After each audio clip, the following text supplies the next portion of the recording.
கிறிஸ்துவுக்குள் பிரியமானவர்களே, இந்த நாளுக்கான மாலை நேரமன்னா அப்போஸ்தலனாகிய பவுல் ரோமருக்கு எழுதின நிருபம் 9ஆம் அதிகாரம் 21வது வசனம். ரோமர் 9:21. ரோமன்ஸ் 9:21. மிதியிட்ட ஒரே களிமண்ணினாலே குயவன் ஒரு பாத்திரத்தை கனமான காரியத்துக்கும் ஒரு பாத்திரத்தை கனவீனமான காரியத்துக்கும் பண்ணுகிறதற்கு மண்ணின் மேல் அவனுக்கு அதிகாரம் இல்லையோ? அதாவது அப்போஸ்தலனாகிய பவுல் ஏசாயா 64வது அதிகாரம் 8வது வசனம், எரேமியா 18வது அதிகாரத்தில் முதல் 6 வசனங்களில் இப்படி கர்த்தர் தேவனாகிய கர்த்தர் குயவன், மனிதர்கள் களிமண். அது விசேஷமாக இஸ்ரவேலை குறித்து சொல்லும்போது எரேமியா 18 அவர் கையில் உள்ள களிமண் என்று சொல்லக்கூடியதை நம்ம பார்க்குறோம். அதாவது இங்கே என்னென்னா, இந்த ஓமானம் எதற்காக எடுக்கிறார்னா, தேவனாகிய கர்த்தருக்கு அவர் படைத்த எல்லாவற்றிற்கு மேலாய் முழு அதிகாரம் இருக்கிறது என்று சொல்லக்கூடியதாக. காரணம் என்ன? குயவனுக்கு தான் களிமண் சொந்தம். இந்த குயவன் களிமண் தமக்கு விருப்பமானபடி அதை செய்கிறாரு. அதனால இந்த களிமண் என்ன கேட்க முடியாது, தேவனை பார்த்து கேள்வி கேட்க முடியாது அப்படிங்கிற ஒரு காரியத்தை சொல்றார். அதாவது என்ன, கர்த்தர் சிலரை என்ன நோக்கத்துக்காய் தெரிந்து கொள்கிறாரோ அதை அவருடைய நோக்கத்தில் தான் பார்க்கணுமே ஒழிய மனிதனுடைய நியாய தீர்ப்பின் மூலம் பார்க்க முடியாது. ஏன்னா அங்கே ஆரம்பிக்கும் போது என்ன சொல்றாரு, மிதியிட்ட ஒரே களிமண்ணினாலே. அப்போ என்ன, எல்லா மனிதர்களுமே வீழ்ந்து போனவர்கள். இதில் யாருமே என்ன பண்ண முடியாது. நம்ம மனித குலத்தில் எனக்கு ரட்சிக்கப்படுவதற்கு ஒரு தகுதி இருக்குது, நான் நல்லவன் அப்படின்னு போய் தேவன் முன்னாடி நிற்க முடியாது. ஏதாவது ஒரு வித்தியாசம் காட்ட முடியும்னா அது கர்த்தர் தான் காட்ட முடியும். அது எதனால? அவருடைய இரக்கத்தினாலும் கிருபையினாலையும் தான் ஒழிய மனிதர்களால் இல்லை. அப்போ அந்த எல்லா மனிதர்களுக்கும் ஒரு பாத்திரத்தை குயவன் ஒரு பாத்திரத்தை கனமான காரியத்துக்கும் இன்னொரு பாத்திரத்தை கனவீனமான காரியத்துக்கும். அப்போ என்ன, கர்த்தருடைய மீட்பின் திட்டத்தில் இதில் ஒரு கொடுமையான காரியம் இல்லை, மாறாக ஒரு நோக்கம் இருக்கிறது. ஏன்னா சிலதை நல்ல நோக்கத்திற்காய், ஒரு பெரிய உயர்ந்த நோக்கத்திற்காய், சிலதை சாதாரண நோக்கத்திற்காய்.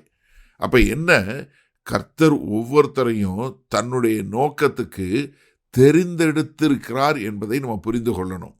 ஏன்னா சிலரை ஒரு சில காரியங்களுக்காக, ஏன்னா இதில் நம்ம என்ன நினச்சிடக்கூடாது, ஐயோ என்னையும் அந்த மாதிரி கனவீனமாக படைச்சிட்டாரே. இல்லை, இது என்னன்னா தேவனுடைய நோக்கம் என்று சொல்லக்கூடியதான்.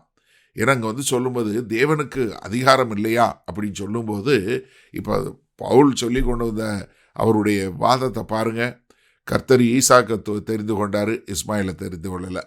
யாக்கோபை தெரிந்து கொண்டாரு, ஈசாவை தெரிந்து கொண்டாரு. பார்வோனை உயர்த்தினாரு அவருடைய வல்லமை தெரியும் விதமாக. அப்போ யார் மேலே இரக்கம் காட்ட சித்தமாக இருக்கிறாரோ அவர் மேலே இரக்கம் காட்ட சித்தமாக இருக்கிறாரு. ஏன்னா காட் இஸ் சாவரின். அவருடைய தெரிவு என்ன, நீதியானது. அவர் செய்கிற காரியங்கள் எல்லாம் நீதியான காரியங்கள் என்பதை நம்ம புரிந்து கொள்ள வேண்டும். சரி, இந்த நாளில் இந்த வசனத்தை நம்ம எப்படி எடுத்துக்கொள்வது? இந்த செய்தியை கேட்டுக்கொண்டு இருக்கிற உங்களுக்கு ஒரு காரியம் ஒழுங்காக நல்லா தெரியணும். என்னன்னா, you are intentionally design by God. உங்களை கர்த்தர் வேண்டுமென்றே தெரிந்தெடுத்து உங்களை இப்படி கொண்டு வந்திருக்கிறார்.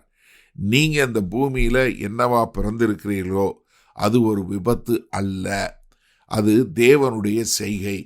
ஏன்னா உங்களுடைய நோக்கத்தை, உங்களுக்கு உண்டான வரங்களை, உங்களுக்கு உண்டான திறமைகள், உங்களுக்கு உண்டான பர்சனாலிட்டி, உங்களுக்கு உண்டான அழைப்பு எல்லாமே கர்த்தரால் தெரிந்தெடுக்கப்பட்டது.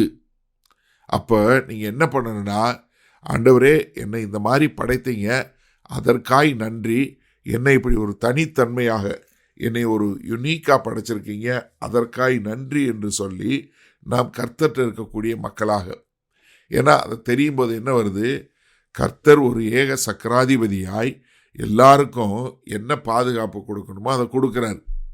ஏன்னா இப்போ தேவன் ஒரு குயவனாக இருந்தார்னா உங்களுடைய வாழ்க்கை ஏதோ ரேண்டமாக அந்த மாதிரி கிடையாது இல்லையா?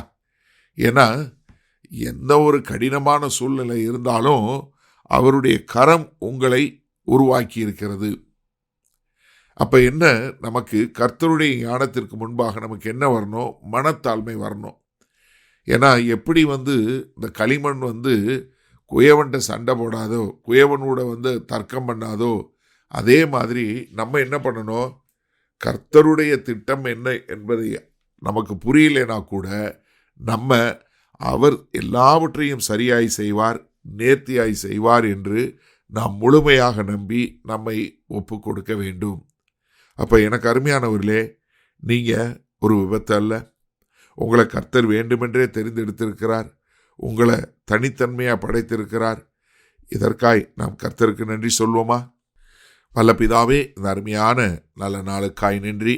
ஆமாண்டவரே, நாங்கள் ஒவ்வொருவரும் கர்த்தரால் தனித்தன்மையாய் வேண்டுமென்றே இந்த திறமைகளோடு தாளந்துகளோடு இந்த அழைப்போடு பிறந்திருக்கிறோம். அதை நாங்கள் புரிந்து கொண்டோம். நாங்கள் ஏன் என்று கேள்வி கேட்பதை விட்டுவிட்டு நாங்கள் இதில் என்ன செய்ய வேண்டும் என்கிற தேவ ஞானத்தோடு செய்ய எங்களை முழுமையாய் அர்ப்பணிக்கிறோம். இயேசு கிறிஸ்துவின் மூலம் பிதாவே, ஆமேன். கர்த்தர் உங்களை ஆசீர்வதிப்பாராக. நாம் நாளை காலை தினசரி தியானத்தில் சந்திப்போம். Good night.